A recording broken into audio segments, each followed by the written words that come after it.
प्रिय मित्रों, इस वीडियो में जो बात करने जा रहा हूँ वो बात एक ऐसे सच की है जिसे हम लोग हमेशा इग्नोर किया करते हैं। परंतु इस बात को यदि ध्यान रखेंगे तो किसी भी क्षेत्र में कामयाबी ही मिलेगी, असफलता नहीं मिलेगी। अक्सर एक कहावत आपने लोगों को कहते सुना होगा, पहले दिन मेहमान, दूसरे दिन सहमान और तीसरे दिन बेईमान। आइए इसके बारे में सोचते हैं कि पहले दिन मेहमान। कोई भी व्यक्ति जो कि आपके यहाँ आता है उसके बारे में आप ज़्यादा नहीं जानते, लेकिन चूंकि तकाजा है मानवता का तो उसको आप अपने यहाँ बुलाते हैं या आते हैं तो अतिथि समझ करके आप उसकी सेवा करते हैं, भोजन कराते हैं, अपने यहाँ रुकने देते हैं। हो सकता है कि वो दूसरे दिन रुके, तीसरे दिन रुके, और बस जहाँ उसका यहाँ रुकना हुआ फिर आपकी अपनी निजी जिंदगी में वो अपना प्रभाव छोड़ने लगेगा। क्योंकि मानव की एक फितरत है, जहाँ भी रहता है, चाहे वो अपने घर में रहे चाहे किसी और के यहाँ रहे, भले ही मेहमान क्यों ना हो, भले ही वो शरण में क्यों ना गया हो, जो जैसा होता है वैसा ही व्यवहार फिर वहाँ करने लगता है। हमारे कानपुर में एक दुकान काफ़ी प्रसिद्ध है, उसके यहाँ लिखा है कि मेहमान को खिलाना नहीं वरना टिक जाएगा। इसका अर्थ यही होता है कि मेहमान टिका कर रखने की आवश्यकता नहीं है, क्योंकि मेहमान तो अगर टिक गया तो फिर वो अपनी मनमानी पर उतर आता है। एक दो दिन तो वह व्यक्ति अपने मनोभावों को आपसे छिपाता है। जैसे कि मान लीजिए आप ही कहीं गए, नई जगह पर आप जाते हैं तो वहाँ पर कुछ भी आपका नहीं होता है, तो वहाँ के लोगों के प्रति आपका एक अलग व्यवहार होता है। आप उनकी हर बात मानते हैं। वो कहते हैं यहाँ बैठना है, वहाँ आप बैठते हैं। वो कहते हैं यहाँ पर लेटना है, आप वहाँ लेटते हैं। वो कहता है यहाँ पर ये चीज़ खानी है, खाते हैं आप। ज़्यादा घुल मिल करके नहीं बात होती है। लेकिन जब दूसरे दिन आप वहाँ रुकते हैं तो कुछ सहज हो जाते हैं, तो फिर वहाँ पर कल जैसी बात नहीं रहती, तो उसको कहते हैं सहमान। और तीसरे दिन अगर वहाँ रुकते हैं तो फिर व्यक्ति फिर उन लोगों की आवा भगत को भूलता है, उनकी वो सब चीज़ों को। फिर वहाँ वो सोचता है कि इस घर के लोग भी जैसा मैं चाहता हूँ वैसा करें, और यही सही समय है कि जिस दिन वहाँ से ऐसे विचार हमें निकल लेना चाहिए। अगर वहाँ आप टिकते हैं तो उस घर के लोगों को परेशानी होती है, और फिर एक दिन ना चाहते हुए आपको वहाँ से धक्के दे के निकाला जा सकता है।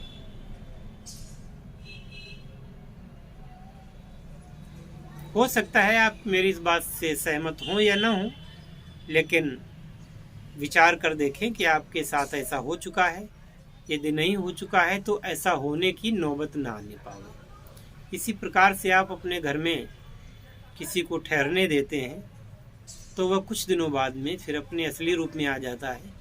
इसके पहले कि वो असली रूप में आ जाए, आप उसको विदा कर दें। इसीलिए ये उक्ति प्रसिद्ध है कि पहले दिन मेहमान, दूसरे दिन सहमान और तीसरे दिन बेईमान।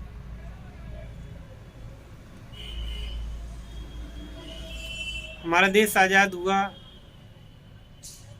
जिनको कहा गया कि बहुत बुरे लोग थे, वो लोग देश छोड़ करके चले गए, उनको आपने जाने दिया। उनमें से कुछ अच्छे लोग रहे होंगे, उस समय अच्छे लोग थे, आपने सोचा कि वो अच्छे लोग हैं, हमारे साथ वो रह लेंगे, लेकिन उनका जो रहना यहाँ का वो आपके लिए घातक हो गया। वो इस प्रकार से आपके घर में रहे जैसे भेड़ों के झुंड में कोई बाघ। भेड़ों के झुंड में बाघ रहेगा तो क्या करेगा? भेड़ों का मतलब ये ना समझना कि मैं आपको कम आंक रहा हूँ। मेरे कहने का तात्पर्य ये कि आप सीधे साधे सरल स्वभाव के और वह नितांत क्रूर स्वभाव के। जो क्रूर स्वभाव के नहीं भी थे, वो उनकी एक पुस्तक है, उसको जब वो पढ़ते हैं या उनके जो पुस्तकों को पढ़ाने वाले लोग होते हैं, उन लोगों के द्वारा वो डाइवर्ट किए जाते हैं और एक दिन वो फिर वो बेईमानी वाली बात वही कि ये क्या भारत तुम्हारे बाप का है? क्या हमारा यहाँ कोई अधिकार नहीं है? हम भी इस देश के नागरिक हैं। और बस यही गलती हो जाती है। जब उनको आपने अपने देश का नागरिक समझ लिया तो उनके अधिकार भी होंगे। लेकिन एक बात ध्यान रखें, वो आपके देश के नागरिक तभी तक हैं जब तक कि वह अल्पमत में है। जिस दिन वो बहुमत में होंगे उस दिन उनके देश के नागरिक आप नहीं रह जाएंगे। आपका क्या हाल होगा ये इतिहास बताता है भारत का 1000 वर्ष का।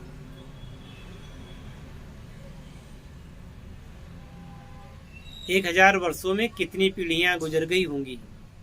कम से कम 40 से 45 पीढ़ियां गुजर गई।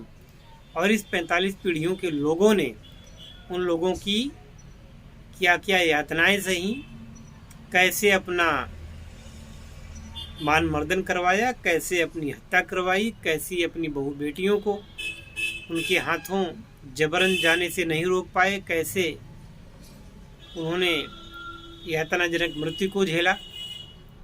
और इसके बावजूद आपको समझ में नहीं आई वो जो समय था जबकि उनको बिल्कुल यहाँ से दफ़ा कर देना चाहिए था, तब भी आपके मन में कुछ भावनाएं रहीं कि चलो ये यहीं रहेंगे, कोई बात नहीं, हम इनके साथ रह लेंगे।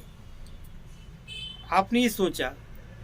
लेकिन उन्होंने क्या किया, वहाँ से जो हिंदू आना भी चाहते थे उनको यहाँ आने नहीं दिया, रास्ते में मार डाला। उनकी बहू बेटियों को वहीं रख लिया गया।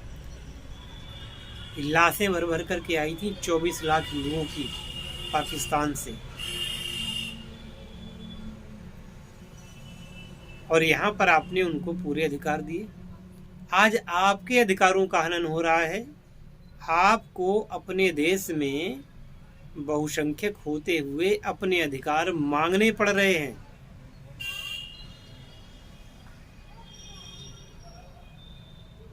और आप ऐसे ही मांगते रह जाएंगे अगर आपने चेता नहीं तो। मैं इस चैनल के माध्यम से आप सभी को बार बार आगाह किया करता हूँ, बार बार कहता हूँ कि आप जुड़ें इस चैनल से, सुर में सुर मिलाएं और राष्ट्र धर्म का पालन करें, राष्ट्र की भक्ति के लिए आगे आएं। कभी भी बिना जन समर्थन के अच्छे काम नहीं होते। और ये तो राष्ट्र का निर्माण करना है, राष्ट्र का भय दूर करना है, राष्ट्र को विश्व पटल पर एक सशक्त राष्ट्र के रूप में, सर्वोपरि राष्ट्र के रूप में और हिंदू राष्ट्र के रूप में सम्मानित करना है। तो आप लोग कहाँ छिप करके बैठे हुए हो? मैं बार बार आह्वान करता हूँ और आपको अपनी बीवी की पड़ी है, अपने बच्चों की पड़ी है,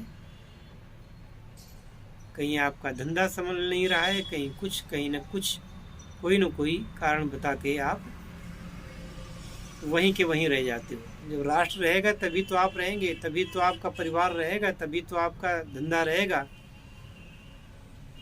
तभी तो आपका वर्चस्व रहेगा। समय निकाल करके कम से कम चैनल को देखिए, सब्सक्राइब कीजिए, शेयर कीजिए और अच्छे लोगों को इससे जोड़िए। ये मेरी आवश्यकता नहीं, अपितु यह राष्ट्र की आवश्यकता है, आपकी आवश्यकता है। आपको अपने हिस्से की आहुति देनी ही होगी और मैं इसके लिए आपका आह्वान करता हूँ। आप आगे आएं और राष्ट्र निर्माण में अपना सहयोग प्रदान करें। जय सनातन, जय भारतवर्ष, जय हिंद, हर हर महादेव।